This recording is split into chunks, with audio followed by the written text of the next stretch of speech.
हजुरले धेरै अलिकति भिआइपीहरूको चिना हजुरले धेरैले हेर्नु भएको छ, अध्ययन गर्नुभएको छ। प्रचण्ड, केपी ओली अथवा शेरबहादुर देउपा अथवा त रामचन्द्र पौडेल अथवा त्यो माधव कुमार नेपाल यस्ता जुन व्यक्तित्वहरू हुनुहुन्छ अहिले नेपालमा, म चाहिँ पहिलो पुस्ताको नेता, हामीले चलाए मात्र यो हुन्छ भनेर उहाँले गमन गरिरहनु भएको छ।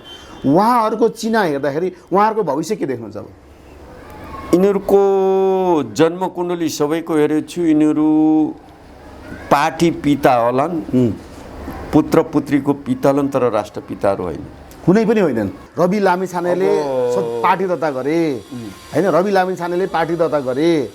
अब यो हेरिसकेपछि बालेनले स्वतन्त्रमा जिते, हर्क साम्पाङले स्वतन्त्रमा धरानमा जिते। यो राजनीतिक स्वतन्त्रतिर गइरहेको छ। हाम्रो ज्योतिषशास्त्रले के भन्छ नेपालको? सबै राजनीतिभित्र नै पर्छ। त्यो पनि राजनीतिभित्रै पर्यो।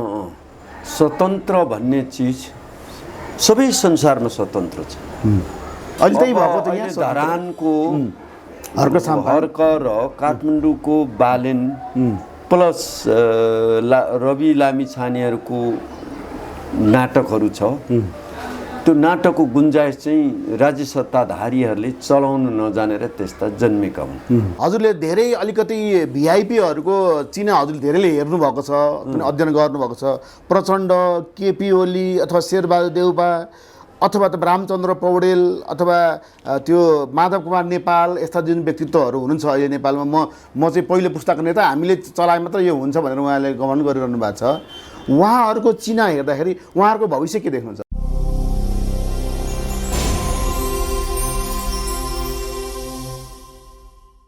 नमस्कार, डिसी नेपालमा यहाँहरूलाई स्वागत छ। आज हामी डाक्टर चन्द्रकुमार शर्मा लिम्बुज्यूसँग आएको छौँ। उहाँले ज्योतिष शास्त्रमै आधारित रहेर पिएचडी पनि गर्नुभएको छ। ज्योतिष विज्ञ र मुन्नुम विज्ञको रूपमा रहनुभएका, विश्व ज्योतिष महासङ्घको उपाध्यक्ष, संस्थापक उपाध्यक्ष रहिसक्नु भएको र अहिले विश्व ज्योतिष महासङ्घको अध्यक्ष मण्डलको सदस्यको रूपमा कार्यरत रहनुभएको, विभिन्न सङ्घ संस्थामा रहेर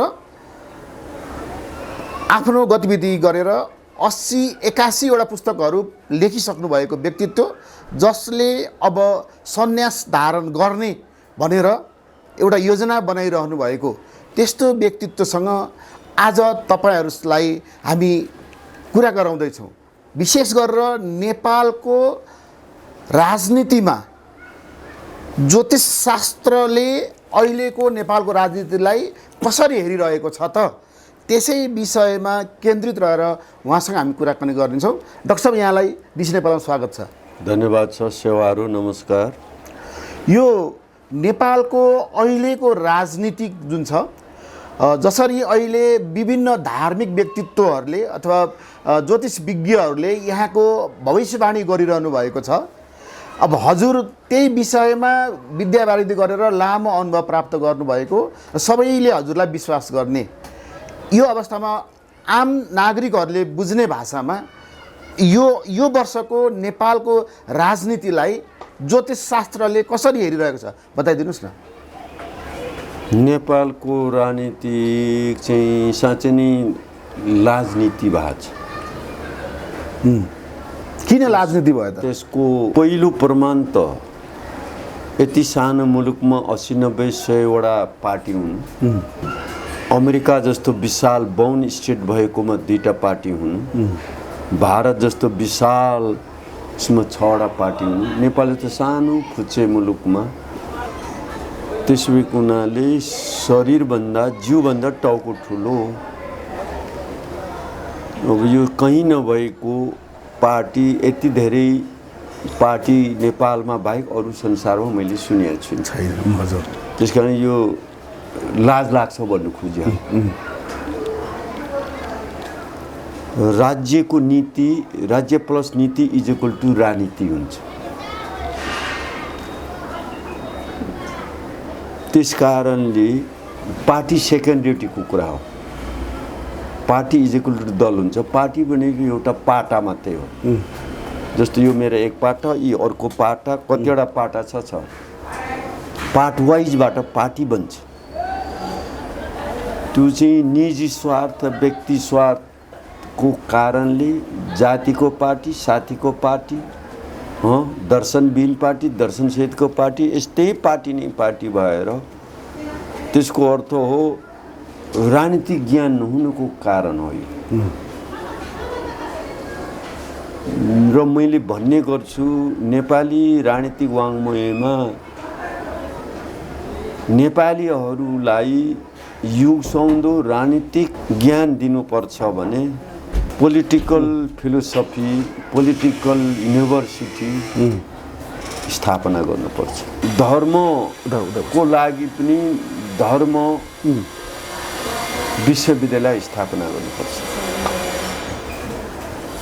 रिजिनल युनिभर्सिटी पोलिटिकल युनिभर्सिटी दुईटा युनिभर्सिटी बिना हामी लथालिङ देशतर्फ जाँदैछौँ। हजुर यो यस्तो मतिले चाहिँ गति चाहिँ अगति नै रूपमा लान्छ। अब त अगति लाग्छ। अब यो वर्ष जुन छ नि जस्तै अहिले रवि लामिछानेले पार्टी दर्ता गरे होइन, रवि लामिछानेले पार्टी दर्ता गरे। अब यो हेरिसकेपछि बालेनले स्वतन्त्रमा जिते, हर्क साम्पाङले स्वतन्त्रमा धरानमा जिते। यो राजनीतिक स्वतन्त्रतिर गइरहेको छ। हाम्रो ज्योतिषशास्त्रले के भन्छ नेपालको लागि? सबै राजनीतिभित्र नै पर्छ। त्यो पनि राजनीतिभित्रै पर्यो। स्वतन्त्र भन्ने चिज सबै संसारमा स्वतन्त्र छ। स्वतन्त्र पहिले स्वतन्त्र विचारक भोल्तेयर हुन्। त्यसले स्वतन्त्रको राज्य चलाउने मानिसहरू नै हुन्। स्वतन्त्र भन्ने कुरा त तपाईँले सुन्नुहोला अमेरिकामा डेमोक्रेटिक र रिपब्लिकन पार्टीहरूले बिगार्दाखेरि फ्रिडम पार्टी निक्लिन्छ। सुन्नुभएको होला। त्यो चाहिँ जब दुईटा सत्ता पक्ष र प्रतिपक्ष गभर्मेन्ट र ओपोजिसन बेन्चहरूले राजनीति गर्नु थालेपछि नागरिक समाजको उत्पत्ति हुन्छ। थर्ड पर्सनले त्यो गुन्जाइस गर्नु स्वाभाविक पो हो। अहिले त्यही भएको त यहाँ धरानको हर्क र काठमाडौँको बालेन प्लस रवि लामिछानेहरूको नाटकहरू छ। त्यो नाटकको गुन्जाइस चाहिँ राज्य सत्ताधारीहरूले चलाउन नजानेर त्यस्ता जन्मेका हुन्।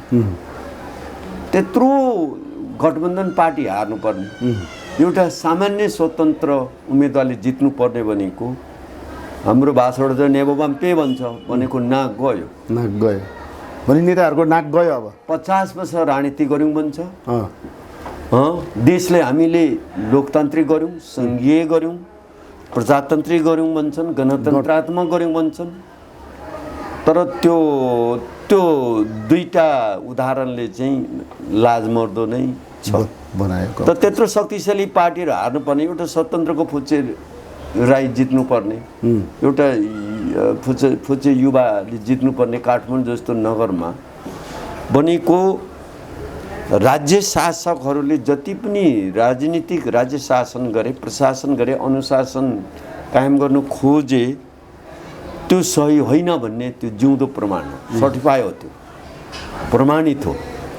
त्यस हुनाले हामीले त बार बार भन्ने गर्थ्यौँ सत्ताधारीहरूले सुशासनको रूपमा सत्ता चलाऊ, राजनीतिज्ञहरूले राजनीतिक दर्शनको आधारमा पार्टी रोज।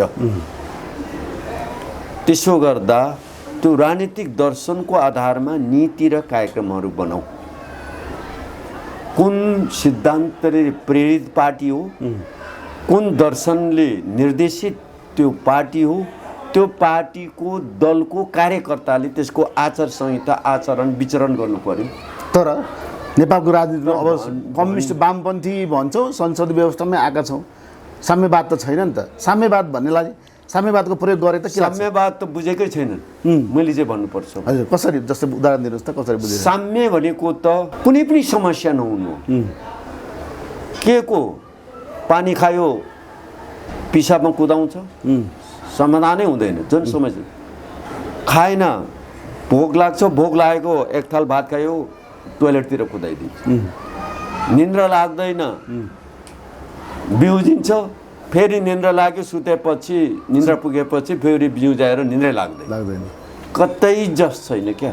भने साम्यवाद सम्भव छैन। कारणले साम्यवाद जुन बेला सम्भव हुन्छ सत्ययुगको परिवेश, सत्य त्रेता द्वापर कलीको अन्त्यपछिको जब सत्य सुरु हुन्छ नि, त्यो बेला पुलिस चाहिँदैन, राजा हुँदैन, मन्त्री हुँदैनन्।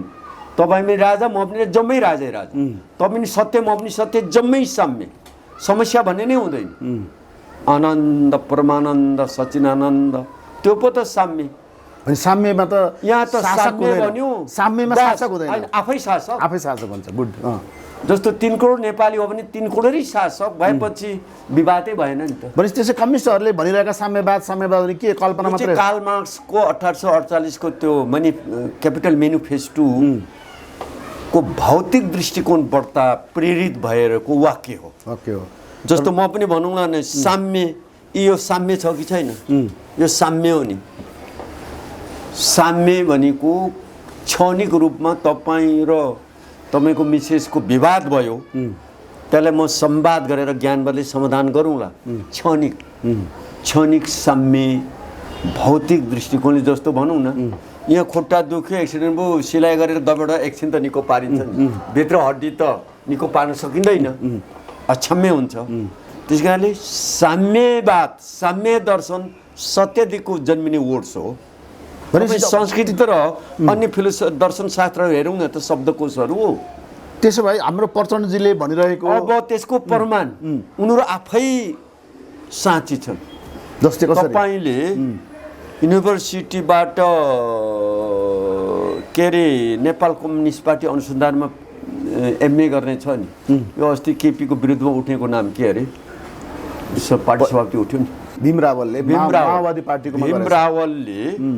भीम रावलले पञ्चायत कालमै नेपाल कम्युनिस्ट पार्टी अनुसन्धानबाट म गर्छु भन्दा दिएन युनिभर्सिटीले त, पञ्चायतको नदिएपछि त्यसो भने म गर्दिनँ भनेर अड्दाखेरि गरोस् न त भनेर नेपाल कम्युनिस्ट पार्टी अनुसन्धानबाट एमए गर्ने पहिलो स्टुडेन्ट त्यही हो। थेसिस लेखे। त्यसमा 29वटा पार्टी छन् कम्युनिस्टका।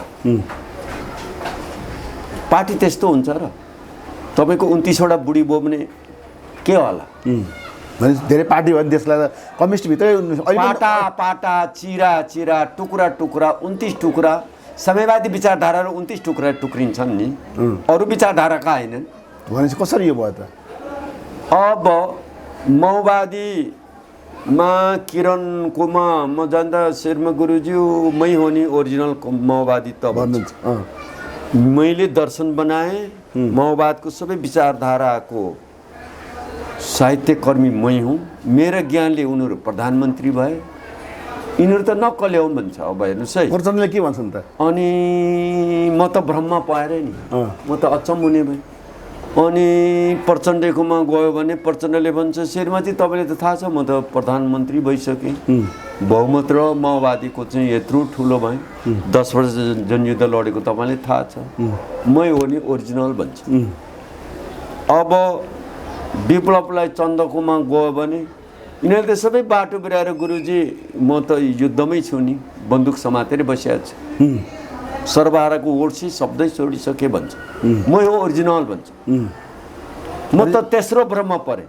अब चौथो भ्रमतिर गएँ। अब गोपाल खम्बु के हो राई किराँतजी भन्दा शर्मा गुरुजी यिनीहरू जम्मैले बिग्रेर म चाहिँ सत्य साम्यवादी माओवादी त म पो त माओवादी केन्द्र खोलेर बसिएको छु नि, एमालेसँग मिल्नु त्यो बेलै जानेन, म मानिनँ नि त, अहिले त आफै पछारिए नि, उही सत्यको कुरा गर्छ। अब मैले कसको कुरा मानौँ? बर्मजिएको पेडा पसा जस्तो भयो त। हो, त्यो त म चाहिँ अब म भ्रममा परेँ। म त्यत्रो अध्ययनशील, अफुध्यानी, ज्ञानी, सिद्धात्मा, देवात्मा, महात्मा, ज्ञानात्मा, मुक्तात्मा, ऋणात्मा, पुण्यात्माको कुरा गर्ने म त्रिकालदर्शी हुँ भन्छु। धर्म दर्शन, रानी दर्शन कसैसँग सिकी माग्दिनँ भन्ने मलाई भ्रम बनाए कसैले? 5 जनाले, साम्यवादीहरूले। म भ्रमको भ्रम छु अझै पनि। कुन चाहिँ अब बर्मजिएको पेडा पसल त म माओवादी हुन चाहन्छु, म माओवादी हुन चाहन्छु। अब कसलाई मानौँ? म त्यही त अब कसै तपाईँको त्यसको दबाई, त्यसको वैज्ञानिक उपकरण के छ? जस्तो टिबी रोग हो कि भने त चेक गर्छ नि, यो मेरो छोराछोरी डिएनएबाट थाहा हुन्छ। त्यस्तै माओवादी ओरिजिनल के हो भन्ने कुरा चाहिँ एउटा वैज्ञानिक उपकरण चाहियो मलाई। मेरो भनाइ बुझ्नुभयो? बुझेँ हजुर। यसको उदाहरण म आफैले लिम्बुवानमा 5वटा पार्टी थियो। वीरनेम्बाङको लिम्बुवान पार्टी, कुमारको लिम्बुवान पार्टी, रामभक्त गुरुम्बाङको लिम्बुवान पार्टी, अनि सन्जु पालुङाको लिम्बुवान पार्टी, अर्को के छाङछा उसमा धनकुटाको राई अठपरेर कमल छाराङ, कमल छाराङ 5वटाको लिम्बुवान पार्टी भन्ने थियो। म अल्मले अनि धेरैले हामीलाई एकता गराइदेऊ भने म पार्टी लागेको होइन, खालि बाजेकोले युनाइट हुनुपर्छ भनेर।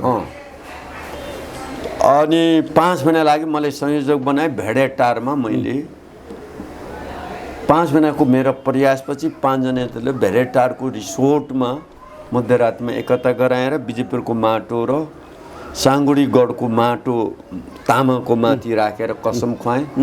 1.5 वर्ष मात्रै थामे।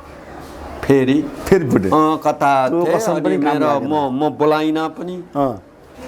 अनि त्यो बेला सुभाषजीले मलाई फोन गर्नुभएको थियो, शेर्माजी भन्यो यो लिम्बुवान एकतापछि त राज्य डराइराखेको छ भन्थ्यो। ए हो डराएछन्। अनि तपाईँ लिम्बुवानमा लागेको भने होइन। अनि त्यहाँ एक गराउनु पनि त बाजेकोले एकता गराउनु पाइँदैन। अब काङ्ग्रेस बाजिरहेछन् त्यसलाई एकता गराउँछु। कम्युनिस्टहरू बाजिरहेका छन्। सबै कम्युनिस्टहरू मार्क्सवादी लेनिनवादी र माओवादी एक हो भन्नु त अपराध होइन नि त मेरो। त्यही त यति गर्दा गर्दै पनि अब के भने नेकपा पार्टी त फुट्यो, माओवादी पनि भिन्दै भयो, अर्को भिन्दै भयो, फेरि त्यसपछि फुटे, कोही यताउता गएछ। अब जनताले कम्युनिस्टहरू कम्युनिस्ट रहेनन् त भन्न थालिसके। अब यस्तो अवस्थामा नेपालको अब यो 1 वर्षको राजनीतिलाई कस्तो रूपमा हेर्नुहुन्छ, के अनुमान गर्नुहुन्छ? मैले बार भनेको छु नि त, नेपालमा सर्वहारा वर्गको अधिनायकत्वमा शासन प्रशासन अनुशासन गर्नेहरूले त्यो शब्दै छोडिसकेपछि कम्युनिस्ट ऊ आफैले छोडिसके। उसको घोषणा मैले छोडाउनु लागेँ होइन नि, हो त आफै छोडे। नभए सर्वहारा वर्गको अधिनायकत्वमा शासन गर्नुको लागि गणतन्त्र युद्ध गरेको भन्ने छ कि छैन? अहिले छ त हजुर? छैन त मैले छोडाएको होइन नि, आफै छोडे। अब त्यसो भएको हुनाले त्यसो भने नेताहरू के गर्दैछन् त भन्दा नेताहरू गीत मात्रै गाउँदैछ। अहिले नेताहरूले भाषण गरेको त गीत मात्रै गाएको। जहाँ नपुगे रवि त्यहाँ पुगे कवि भनेर कविहरूले गीत गाउँछन्। हामी अहिलेको युवा सियो डुब्लो कमा गाउँ अस्पताल जाउँ निको परियो भनेर गीत गाउँछौँ।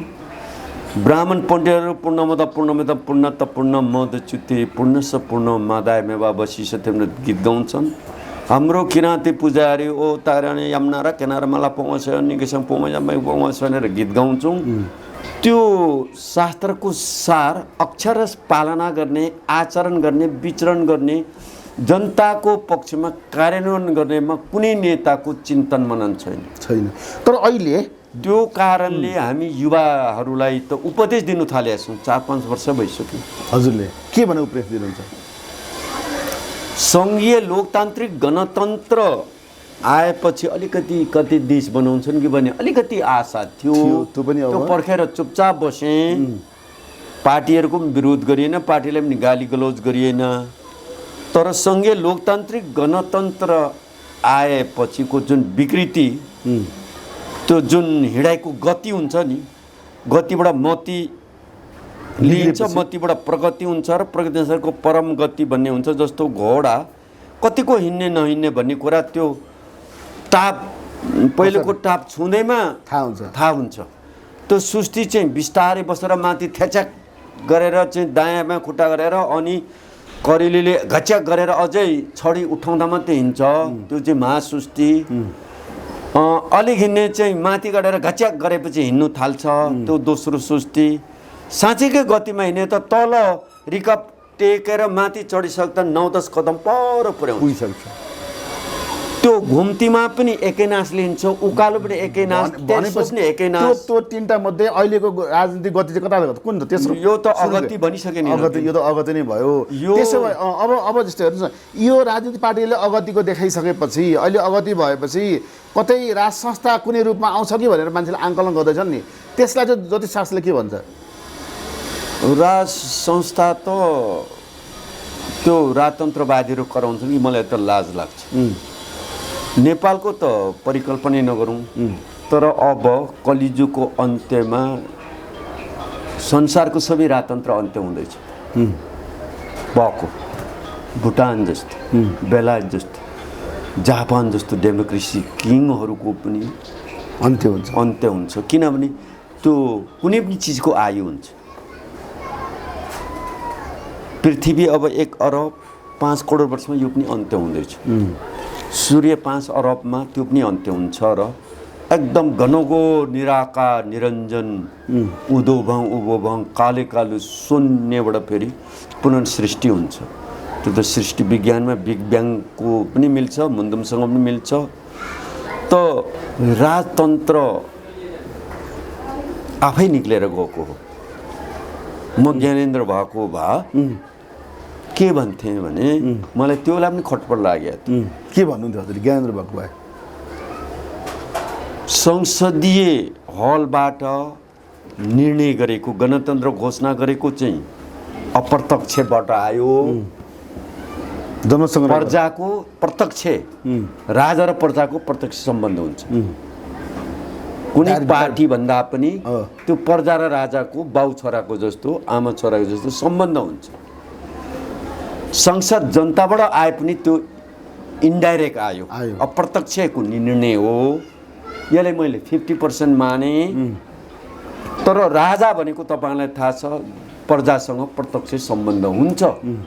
तपाईँहरूसँग 50% माने त्यो, तर प्रजाहरूसँग डाइरेक्ट जनतासँग प्रत्यक्ष राजतन्त्र कि गणतन्त्र जनमत गराइदियो तिमीहरूले नै, तर निष्पक्ष युएनओलाई साँची राखेर राजतन्त्र र गणतन्त्रको प्रत्यक्ष जनमत सङ्ग्रह गराऊ। त्यसले जे भन्छ म मान्छु। त्यति बेलासम्म चाहिँ म निक्लिनँ। म जनताको मुख, म पार्टीको राजा होइन, जातिको होइन, म प्रजाको राजा भएको हुनाले नेपाली प्रजा के चाहन्छन्, नेपाली प्रजा राजासँग, नेपाली राजा प्रजासँग भन्ने त हाम्रो मन्त्र हो। देशव्यापी छ, त्यो सबैले बुझेको छ।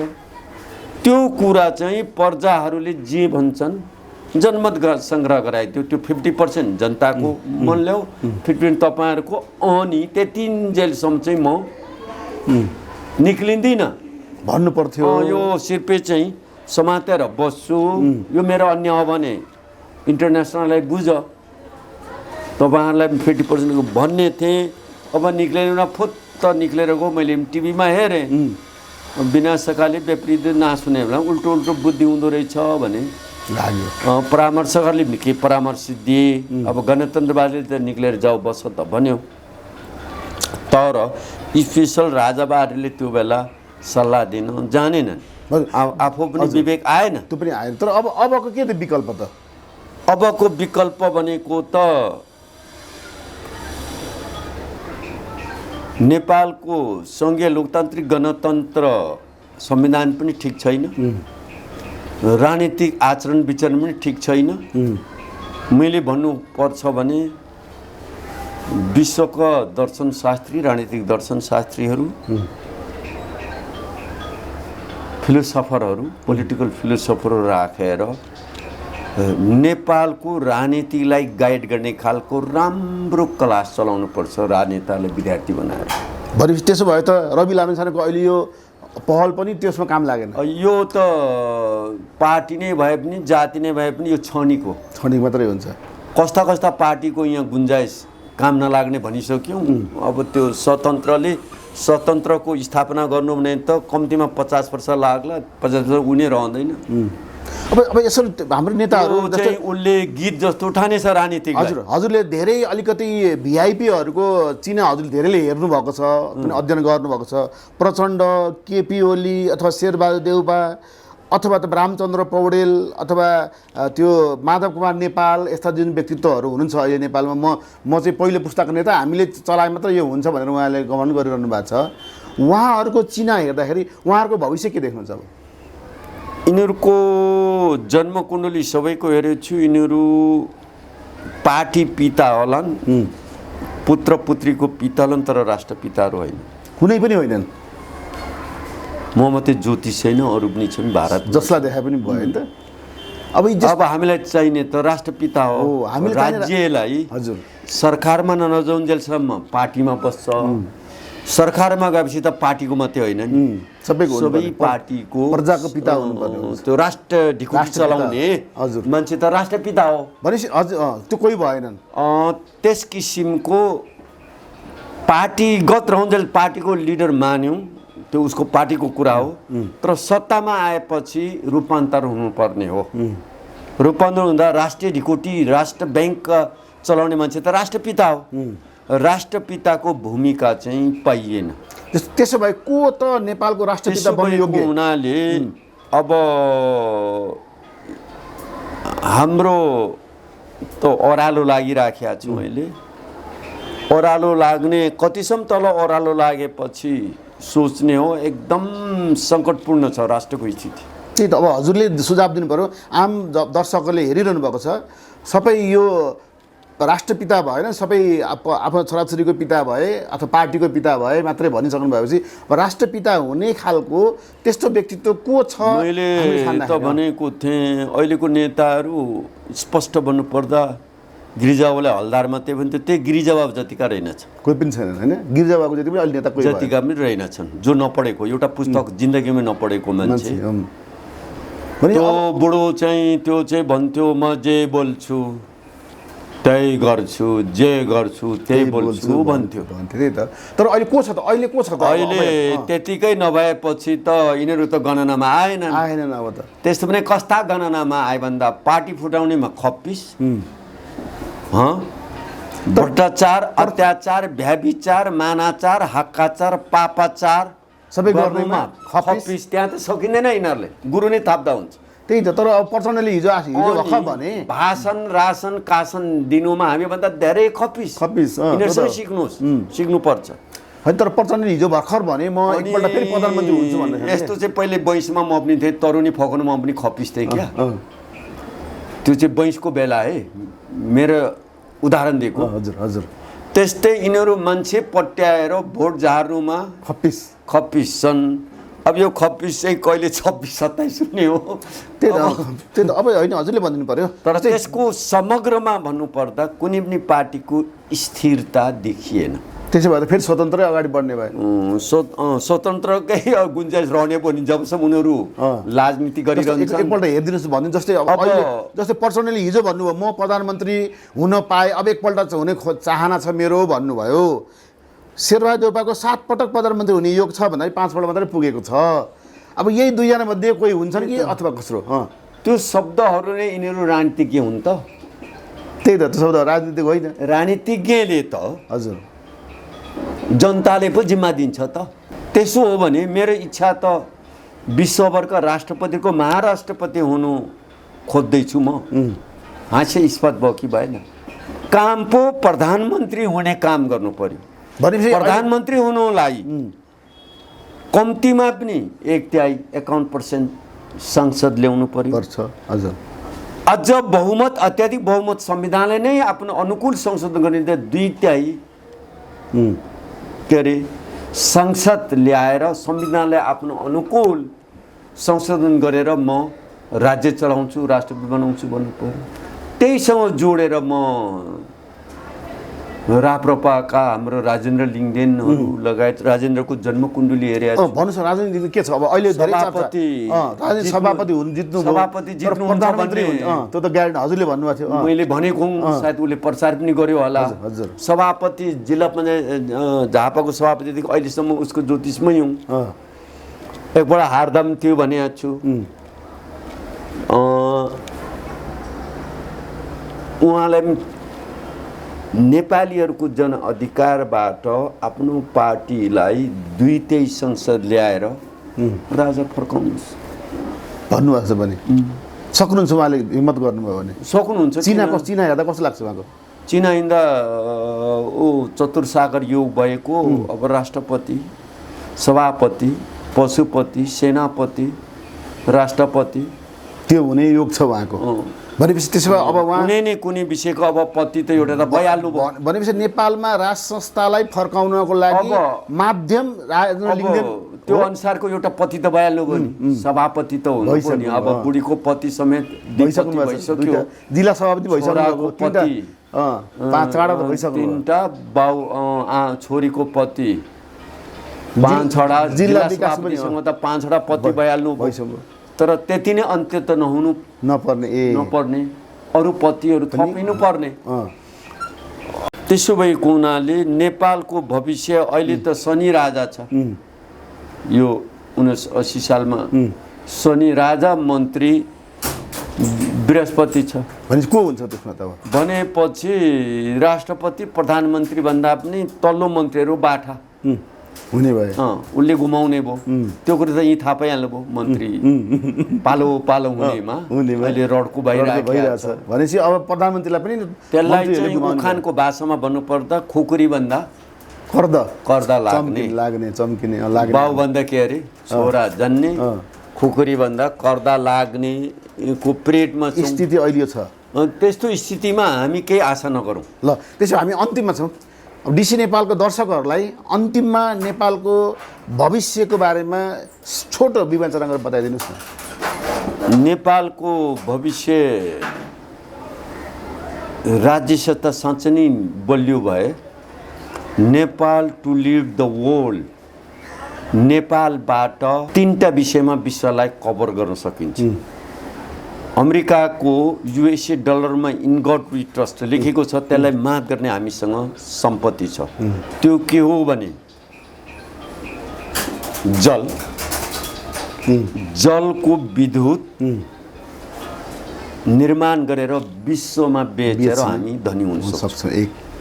नम्बर 2, हिमश्रृङ्खला वारपारको जडीबुटीहरू आयुर्वेदिक यहाँ फ्याक्ट्री राखेर चाहिँ अहिलेको जुन यो अत्याधुनिक दबाई पानीलाई पनि यो आयुर्वेदिकले चाहिँ गर्न सक्छ।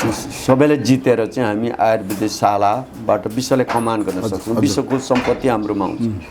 तेस्रो, हिमाल वरिपरि पश्चिम मेची महाकालीको रत्नमणिहरू, हिमालभित्रको चाहिँ मणि, यहाँ चाहिँ यति दामी मणिहरू छ। मेरैमा आउनुहोस्, तपाईँको 17 भेराइटीको मणि मैले राखेको छु, बेच्नु होइन देखाउनुको लागि।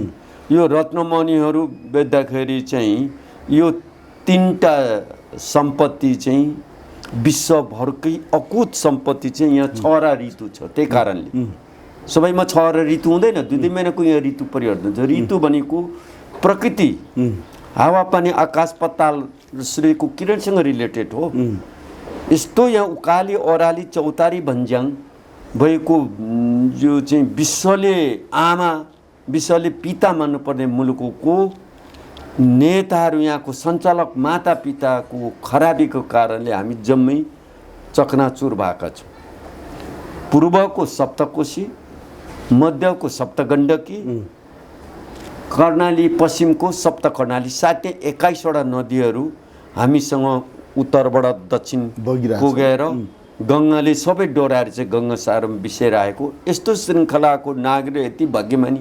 त्यही कारणले यहाँ बुद्ध जन्मे, यहाँ ऋषिमुनिहरू अनेक ज्ञानीहरू जन्मे, मन्दिरको देश भन्यो। यस्तो एउटा भाग्यशाली मुलुक हो।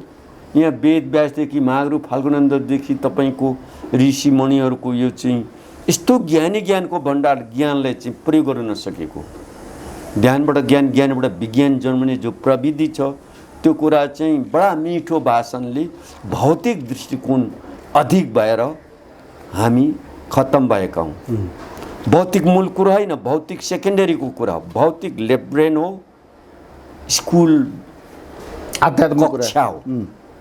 स्कुलको स्कुलिङ कक्षा भौतिक, आध्यात्मिक गुरुकुलिङबाट दीक्षा आध्यात्मिक, यो दुईटै राइट र लेफ्ट, राजनीतिक लेफ्टिस्ट हो, दाहिने राइटिस्ट धर्म हो। यो दुईटाले सञ्जयले लेख्छु पढ्छु, आध्यात्मिक दुन्छु, लेफ्टिस्ट दुईटै मेरो हुन्। त्यस किसिमको ज्ञानको अभावमा आफ्नो पार्टीको ढोल बाजा च्याब्रुङ बजाएर नाचेर देश बन्दै। त्यस कारणले मेरो युवा युवतीहरूलाई 3-4 वर्ष उपदेश दिन थालेको छु कि क्वालिफाइड भएर 5-10वटा विषयमा पिएचडी गरेर बस्छ, यिनीहरूलाई डाइरेक्टर सचिव त चाहिन्छ एउटा चान्स कि विदेश बाहिर धेरै वैदेशिक रूपमा कमाएर देश बनाउने पैसा कमाऊ यो दुईटा बाहेक युवाहरूको भविष्य छैन है भनेर मेरो त 2 छोरी 2 चाहिँ अस्ट्रेलिया एक छोरा एक बुहारी अमेरिका अब एउटा छोरो क्यानाडा जाँदैछ यहाँको नेताहरूले अवसर सिर्जना गरेनन् यिनीहरूले आफ्नो पदको लागि गर्छ पैसाको लागि गर्छ पत्नीको लागि गर्छ 3टा प भइगयो अनि पुत्र 4 प पुत्री 5 प अनि पत्तालोकमा जाने नर्कलोज पनि 6औं पको लागिको रफ्तार गर्छ हस् त यो भन्दा अरु के गर्दै